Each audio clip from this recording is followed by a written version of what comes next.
Hey, welcome back. I'm Ibnul J. Farabi, and this is The Great Conversation. You know, sometimes we get history all wrong. We look at a map, see a dotted line stretching from China to Rome, and we call it the Silk Road. We imagine a single, well-paved highway, bustling with camel caravans, a literal road of silk. But that's not how it worked. Not at all. The Silk Road wasn't a road.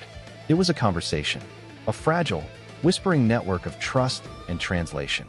And more often than not, that conversation depended entirely on one person. Today, I want to talk about one of those people. A diplomat whose name you might not know, but whose work literally shaped the ancient global economy. His story makes me think about my own journey from Bangladesh to New York and how every big, impersonal system, trade, technology, culture, is ultimately held together by human relationships. Our story starts in the year 97 AD, in the city of Luoyang, capital of the mighty Han Dynasty. The emperor is he, and he has a problem. To the north and west, there's a constant, simmering threat from nomadic confederations, but also tantalizing rumors of vast wealth and powerful empires further west. The Chinese need allies, intelligence, and of course, access to those legendary blood-sweating heavenly horses from the Fergana Valley to strengthen their cavalry. So the emperor turns to his most capable deputy in the western regions, the protector General Ban Chao. And Ban Chao chooses his emissary, a man named Gan Ning. Gan Ning is our Silk Road personified. We don't know a ton about his early life, but we know his role. He was a military officer and an envoy. His mission was monumental. He was to travel from the Darim Basin all the way to the Roman Empire, to Dechin, as the Chinese called it. No Chinese envoy had ever done that. This wasn't a trade mission. This was diplomatic reconnaissance at the highest level. Now, imagine Gan Ning setting out.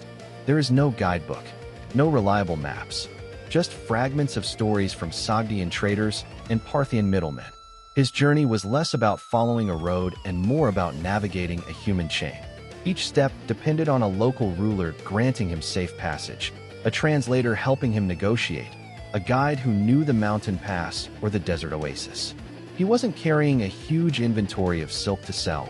He was carrying the authority of the Han court and his own wits. And this is where the story gets fascinating. Gan Ning's journey is a masterclass in how the ancient economy actually functioned. He traveled through the Parthian Empire, which controlled the Persian Gulf and the overland routes to the Mediterranean. The Parthians were the middlemen of the ancient world. They bought Chinese silk and sold it to the Romans at a massive markup. They had a vested interest in keeping the Chinese and the Romans from ever meeting directly. Why cut out the middleman? So, according to the Ho Han Shu, the historical record, when Gan Ning finally reached the Persian Gulf, likely around modern-day Iraq, the Parthians told him a story. They said, "Look, the sea ahead of you is vast and treacherous. It can take 2 months with a good wind, but if you catch a bad wind, it can take years. The sea will make you horribly homesick. Men have died of longing out there." They were almost certainly exaggerating, trying to deter him. And it worked. Gan Ning turned back. He never saw Rome. He never met the Roman emperor. By the standard definition of his mission, he failed. But here's the twist.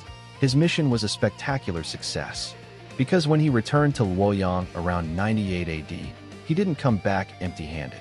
He came back with something more valuable than any single trade good: information. He compiled a detailed report on the Parthian Empire, their cities, their customs, their products. He described lands further west, even fragments of what he'd heard about Rome itself, its size, its structure, its wealth.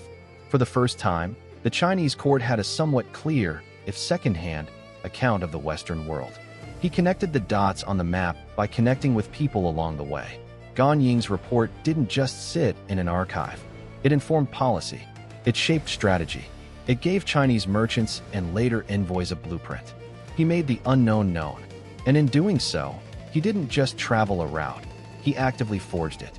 He solidified a diplomatic link that made commercial links safer and more predictable. After him, the idea of a continuous connection from China to the edge of the Roman world wasn't just a rumor. It was a documented, if difficult, reality. The volume of silk and other goods moving along those networks increased precisely because people like him built the relational infrastructure. This hits home for me. As an engineer and entrepreneur, I'm trained to see systems. But moving from Dhaka to New York, you learn very quickly that every system, immigration, venture capital, even the tech community, runs on human protocol. It's not about the paperwork. It's about the person who explains the paperwork. It's not about the network. It's about the first person who vouches for you in that network. We are all, in our own small ways, cunning. We are carriers of context, translators between worlds. The Silk Road is a beautiful, romantic term, but it abstracts away the gritty, human reality. It makes us think of goods moving passively along a route. The truth is, silk didn't travel from Chang'an to Rome. It was passed from the hands of a Chinese weaver to a merchant in Dunhuang, to a Sogdian caravan master, to a Parthian wholesaler, to a Phoenician ship captain, to a Roman aristocrat. At every handoff, there was a negotiation, a relationship, a moment of trust.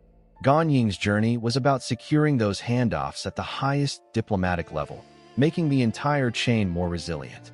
So when we say Silk Road, we should picture Gan Ying, a man standing on the shores of the Persian Gulf, listening to a tall tale from a Parthian merchant, weighing fear against duty, and deciding to turn back so that his knowledge could make the journey safer for those who came next. The road wasn't paved with silk, it was paved with decisions like that one. The great conversation of history is never just about empires and commodities.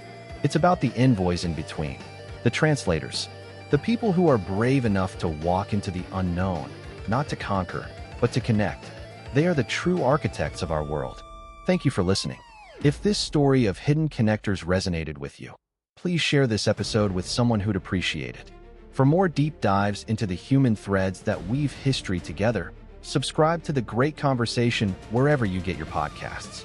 This is Ibnul J. Farabi from Light Not Studios. Until next time, keep listening and keep connecting.